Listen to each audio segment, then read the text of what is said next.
So what basically happened to him is he had no spirit within him to fight back, to fight off the malignant tissue, the cancer. It is sad for a man to be sad. Men must be angry. And in our culture we were told that men shouldn't be angry and we should be good and we should be controlled and composed and all of that. Truthfully, that's all whole lot of bullshit. It's crap. Because when a man suppresses his anger, he becomes sick. When a man suppresses his basic human instinct, and as men, anger is one of them. That is what makes us sick. This poor guy died because why? He was suppressing his anger. Why? Religion tells him you must be a good man. In order to be a good man, you must suppress your anger. لا تغضب فرد ضميرا لا تغضب. That's a hadith of the Nabi, where he says that do not anger. The concept of do not anger is good. Even in the Reiki we have been told the first principle is just for today, do not anger. But the problem with that is, if you are going to express anger not knowing where it comes from, you are going to express anger not knowing what's the cause of your anger. That is sick. That is depression. That is madness. But if you know why you're angry and you express anger, you can actually bring it out. It filters through your body, filters through your being. You're not holding anything back, and you can recover. But if you are suppressing your anger, you're not bringing it out, you're not bringing it forth. Suppressed anger is going to turn into anxiety. You're doing more damage to yourself. But I mean, anxiety, sadness, and all that bullshit. When a man is a man and he behaves like one, he brings out of the damn anger that which holds him back. With a clear mind, after the anger is expressed, it's out of his system, he's better able to focus on his job. He's better able to focus at the task at hand. He's better able to see a clear picture as to where he needs to go, what he should be doing. As men, we are there, we should be liberating our families from difficulty, from the hardship of life, the vicissitudes of life. But we are not able to do that when we are being told that we must suppress our anger. And we live in a very angry society. It's when we are told, don't be angry, that we become sick. Let me use the example of a client of mine who was and I'm sad to talk about him because he just passed away. But the man was married to an older woman, and they shared a company together. Not only a marriage, a partnership, but also a company together. And she gave him no credit in the company.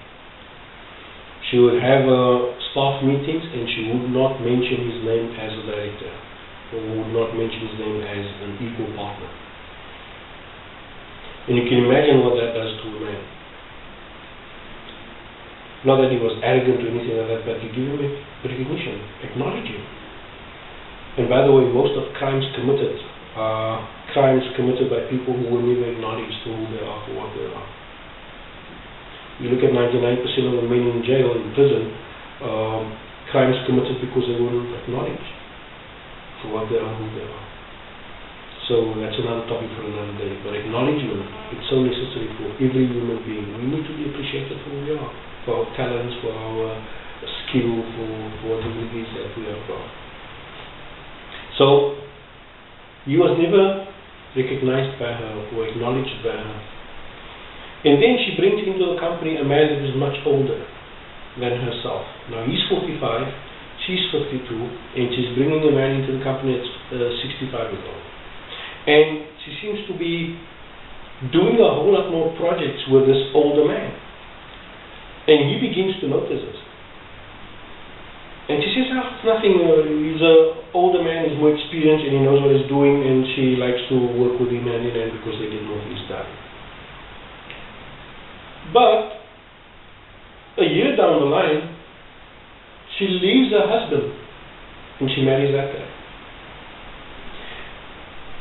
Now first, he was emasculated by her not giving him recognition. Then she degrades him by getting involved with a man who's older than him by almost 20 years. What that does to him, what it did to him, a year later he developed cancer, colon cancer. Now, colon cancer basically, or cancer in general, from a Reiki perspective, means unfinished business. You've got a situation that he contracted the disease because it was a matter unfinished for him. He felt incomplete with her, or she treated him as if he wasn't good enough. That is enough to give any man cancer. But the colon cancer means that he couldn't stomach it. He couldn't deal with it because it's part of the body.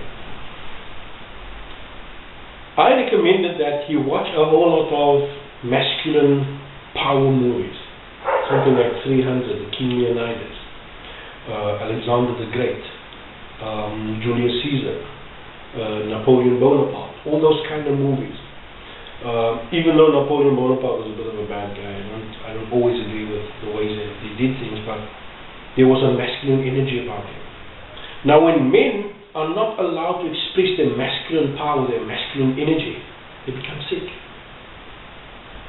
Most women complain today that they married a whole lot of wimps, or men are pussies and stuff like that. But they are the ones who took away the man's power.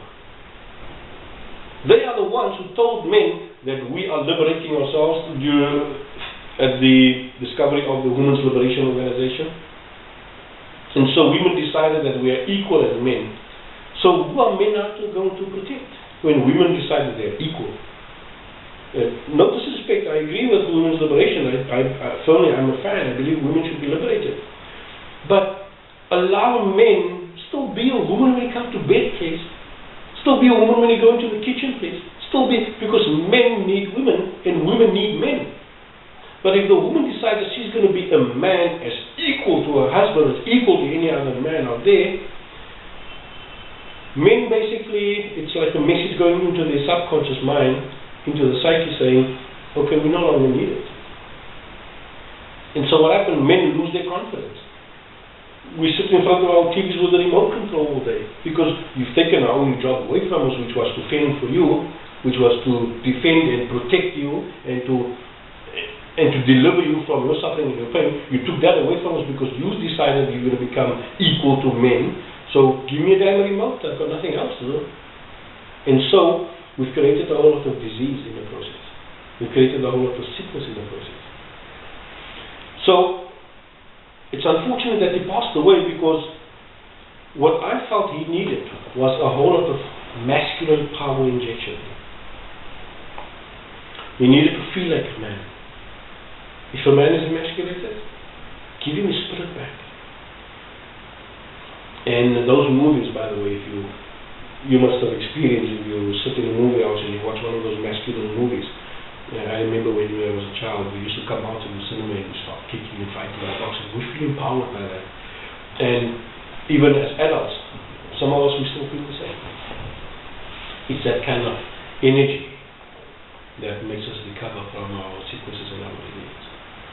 So that was my way, or the way that I recommended for him in order to recover from his disease. It's basically a masculine energy.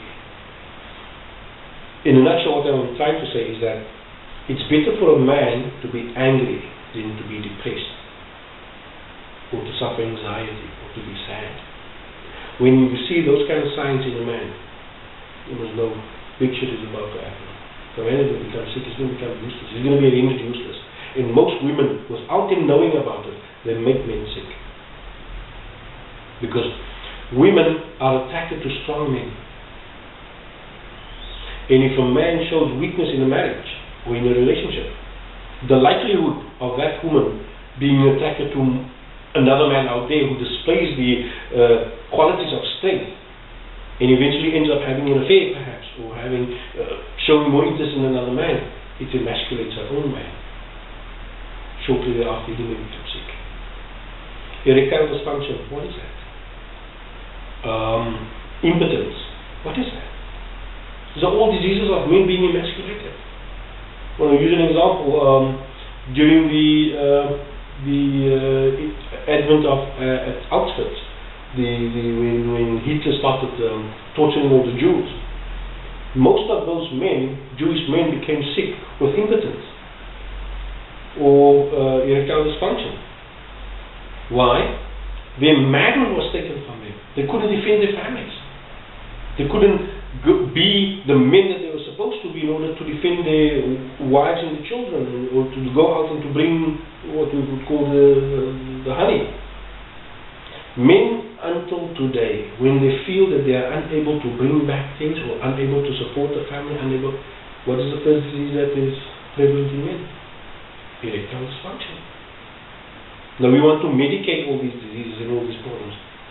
In truth, it's a guy who watches 300 movie, King Leonidas. Let him watch a movie that brings back his spirit, and ask his wife if he's doing better that night. Most likely will be damn good. Because there's a surge of powerful energy going through his being again. He can recover. He feels like a man again.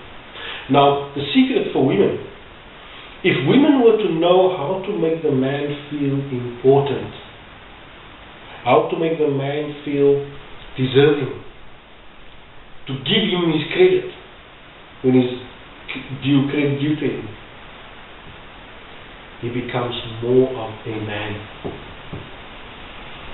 But when women say, I'm equal to the man, that's why I think it's a verse in the Quran that says, الرجال قوامون على النساء. Men are responsible over the women. Men want responsibility. But if the woman decides that she's going to dictate, and she's going to be, men lose that power. They are rendered useless.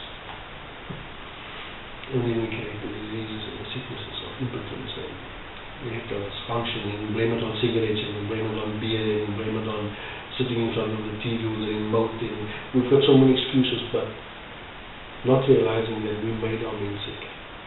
Women made us sick. Let them have their liberation. Let them become a woman's living, whatever. It's a good thing for them. But it came at a very high cost, very high risk.